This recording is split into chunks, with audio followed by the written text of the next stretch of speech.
Наш горад здаўна ганарыцца еўрапейскімі традыцыямі, і гонар яго не беспадстаўны.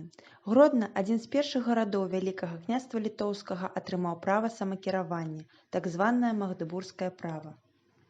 Грамату на магдэбургскае права выдаваў вярхоўны ўладар.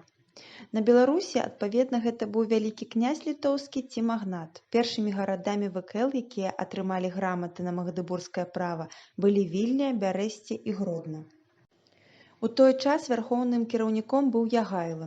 Ён і даруе гараджанам прывілей на магдэбургскае права ў 1391 годзе. Але гэта было няпоўнае, так званае малое магдэбургскае права. Гараджане вызваляліся ад упраўлення і суда феадала і ад шэрагу феадальных павіннасцяў. Поўнае магдэбургскае права Гродна атрымаў у 1496 годзе, у дзень святога Бенедзікта. Прывілей быў напісаны ў Берштах, гэта мястэчка недалёка ад Гродна. Магдэбургскае права гораду выдаў Аляксандр Ягелончык, вялікі князь літоўскі. Магістрату прадпісвалася пабудаваць млын на Нёмане, 3 карчмы, лазню, камяніцу для ўтрымання ў ёй вагаў, васкабойню, даходы ад якіх паступалі на карысць горада.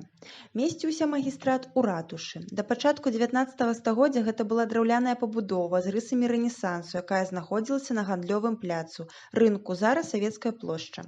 На вежы ратушу ўпрыгожваў гадзіннік, гэта гонар усяго горада. У 1807 годзе, калі замест старога будынка узвялі новы каменны комплекс ратушы з гандлёвымі радамі, гадзіннік перанеслі на адну са званіц касцёла Францыска Ксаверыя. Гэта езуіцкі кляштар, дзе ён захаваўся да нашага часу.